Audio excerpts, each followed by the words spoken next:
তো hello guys, সবাই কেমন আছো? তো welcome to our blog.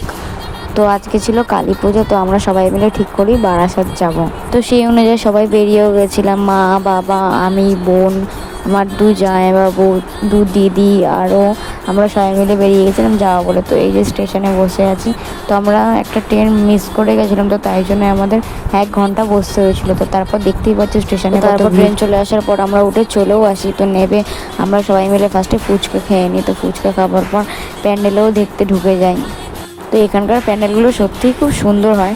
First pandal থেকে আমরা সেকেন্ড প্যান্ডেলের লাইন দেবো বলে তো দাঁড়িয়েও যাই সবাই মিলে, হাঁটছিলাম, আমি দাঁড়াতে হয়নি। তো তারপর ঢুকে গেছিলাম। এই প্যান্ডেলটা চেয়ারের করেছিল। তো এই প্যান্ডেলটার মধ্যে একটা মেলাও বসেছিল, খুব সুন্দর মেলা। ঠাকুরও যেমন সুন্দর করেছে তেমনি প্যান্ডেলটা খুব সুন্দর করেছে। এই দেখো মেলাতেও ঢুকে গেছিলাম। তো তারপর মেলা দেখে তো বারাসাতে যে নপাড়া বলে জায়গাটা, ওইখানে এই প্যান্ডেলটা করেছিল। আমার কিছু কিছু জায়গার নাম মনে থাকলে আমি বলে দেবো, আর কিছু কিছু জায়গার নাম মনে থাকলে তুমি যদি চিনতে পারো তো তোমরা প্লিজ বুঝে নিও। তো তারপরে আবার লাইন দেওয়া হলো, মানে যাওয়া হলো আর কি। রেজিমেন্ট ক্লাব বলে ওখানে একটা জায়গা আছে। তো এই প্যান্ডেলটা মানে সিম্পলের মধ্যে খুব সুন্দর। বাইরেটাতে তো অপূর্ব লাইটিং করেছিল, ভেতরটা পুরো কাছের। তো তোমরা যারা যারা আমার মিনি ব্লগ দেখেছো তারা দেখতেই পেয়েছো, আমি এটা দেখিয়েছিলাম। তো এই প্যান্ডেলটা সবথেকে বেস্ট লেগেছিলো আমার। ঠাকুরটাও খুবই সুন্দর করেছিল, পুরো কাছের করেছিল। এই যে আমরা সবাই দেখো দেখে দেখে সবাই একে একে বেরিয়ে যাচ্ছিলাম, তো ভিডিও করছিল, সবাই আসছিল। আর এইটা আমরা লাইন দিয়েছিলাম, যেটা হয়েছে প্রেম মন্দির ওখানকার বারাসাতে। তো প্রচুর লাইন দিতে হয়েছে, প্রচুর। আর যে দেখো সবাই আমরা পেছনে দাঁড়িয়েছিলাম, তো মা বাবা সবাই দাঁড়িয়েছিলাম। এখানে যেমন লাইনও দিতে হয়েছে তেমন মানে কি বলবো, দেখেও একটা আনন্দ হয়েছে। তো দেখছো পুরো প্রেম মন্দিরটা পুরো আসল যেরকম পুরো সেম হয়েছে, আর ভেতরের ঠাকুরটা তো আরও সুন্দর।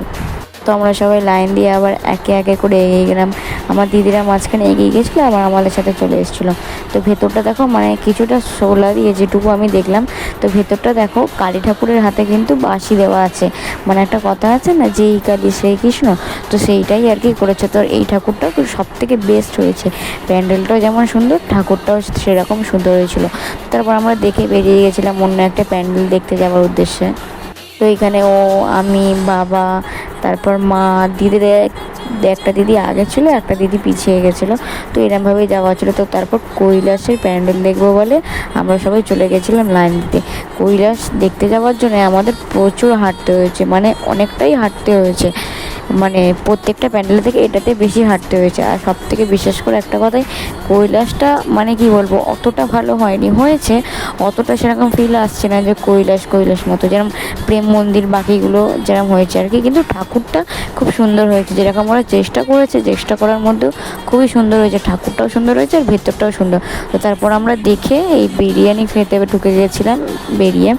তো বিরিয়ানিও খেয়েছি, আমি রোল খেয়েছি, দিদিরাও বিরিয়ানি খেয়েছে সবাই। তো তারপর আমরা আবার ট্রেনে করে উঠে তো বাড়ি চলে এসেছি। তো আমাদের এটা হচ্ছে।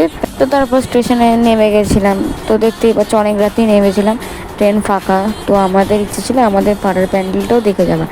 তো এইটা হলো আমাদের পাড়ার ঠাকুর 12 হাত কালী। তো আমার মুখটা একটু আপসেট তোমরা দেখতে হবে, কারণ আমি যেই জিনিসটা আর কি কিনেছিলাম সেটা বিরিয়ানির দোকানেই হারিয়ে ফেলি।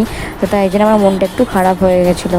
তো সেসব কথা বাদ দাও। তো তোমাদের ভিডিওটা কেমন লাগলো আমাকে কমেন্ট করে জানিও, আর ভালো লাগলে লাইক, সাবস্ক্রাইব, শেয়ার আর কমেন্ট করে দিও। So by.